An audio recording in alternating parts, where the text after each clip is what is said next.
നിലച്ചിരിക്കാതെ LDF സർക്കാരിനേറ്റ തിരിച്ചടിയാണ് ശബരിമല സ്വർണ്ണപ്പാളിയുമായി ബന്ധപ്പെട്ട സ്വർണ്ണമോഷണ വിവാദം. നടപടിക്രമങ്ങളിലെ വീഴ്ചയിൽ ഇടപെട്ട കോടതിയാണ് വർഷങ്ങൾക്ക് മുൻപ് നടന്ന വലിയ തട്ടിപ്പ് കണ്ടെത്തുന്നതിലേക്ക് വഴിവെച്ചത്.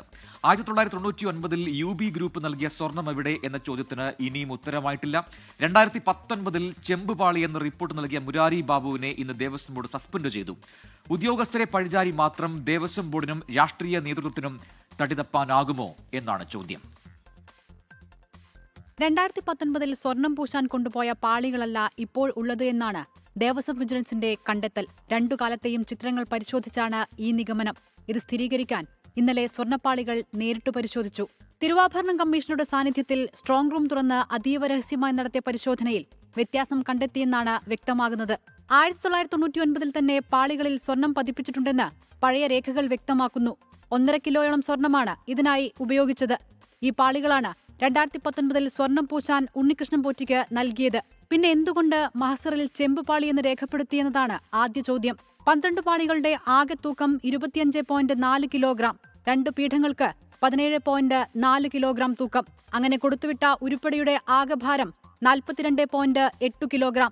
2019 ജൂലൈ 20 കൈമാറിയ സ്വർണ്ണപ്പാളികൾ ഉണ്ണികൃഷ്ണൻ പോറ്റി സ്മാർട്ട് ക്രിയേഷൻസിൽ എത്തിക്കുന്നത് 1 മാസവും 9 ദിവസവും കഴിഞ്ഞ്. അവിടെ എത്തിച്ചപ്പോൾ ആകെ ഭാരം 38.258 കിലോ.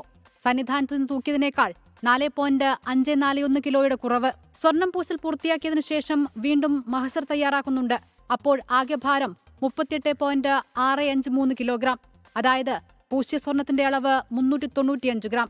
അപ്പോഴും സന്നിധാനത്ത് നിന്ന് കൊണ്ടുപോയതിനേക്കാൾ 4.147 കിലോയുടെ കുറവ്. തുടക്കത്തിൽ ചെയ്തതുപോലെ പീഠത്തിന്റെയും പാളികളുടെയും ഭാരം വെവ്വേറെ മഹസറിൽ രേഖപ്പെടുത്തിയിട്ടില്ല. തൂക്കം എങ്ങനെ കുറഞ്ഞു, പോറ്റി സ്മാർട്ട് ക്രിയേഷൻസിൽ എത്തിച്ചത് വേറെ പാളികളാണോ എന്നിവയാണ് തുടക്കം മുതൽ കോടതി ഉന്നയിക്കുന്ന സംശയങ്ങൾ. ഇത് ശരിവയ്ക്കുന്നതാണ് ഇന്നലെ ദേവസ്വം വിജിലൻസ് സമർപ്പിച്ച പ്രാഥമിക റിപ്പോർട്ട്. ഒക്ടോബർ 10 ദേവസ്വം വിജിലൻസ് അന്തിമ റിപ്പോർട്ട് കോടതിയിൽ ഹാജരാക്കും. ADGP H. വെങ്കിടേഷിന്റെ മേൽനോട്ടത്തിൽ S. ശശിധരൻ IPS-നാണ് അന്വേഷണ ചുമതല. 6 ആഴ്ചയ്ക്കുള്ളിൽ അന്വേഷണം പൂർത്തിയാക്കാനാണ് SIT-ക്ക് നിർദ്ദേശം. 2025 ദ്വാരപാലക ശില്പങ്ങളിലെ സ്വർണ്ണപ്പാളി അറ്റകുറ്റപ്പണിക്ക് കൊണ്ടുപോയത് കോടതിയുടെയോ സ്പെഷ്യൽ കമ്മീഷണറുടെയോ അനുമതി തേടാതെയാണ്. 2023 ഉത്തരവ് ലംഘിച്ചുള്ള ഈ നീക്കമാണ് കോടതിയുടെ ഇടപെടലിലേക്ക് കാര്യങ്ങൾ എത്തിച്ചത്. തന്ത്രിയുടെ നിർദ്ദേശപ്രകാരമാണ് അറ്റകുറ്റപ്പണിക്ക് കൊണ്ടുപോയത് എന്നാണ് ദേവസ്വം ബോർഡിന്റെ വിശദീകരണം.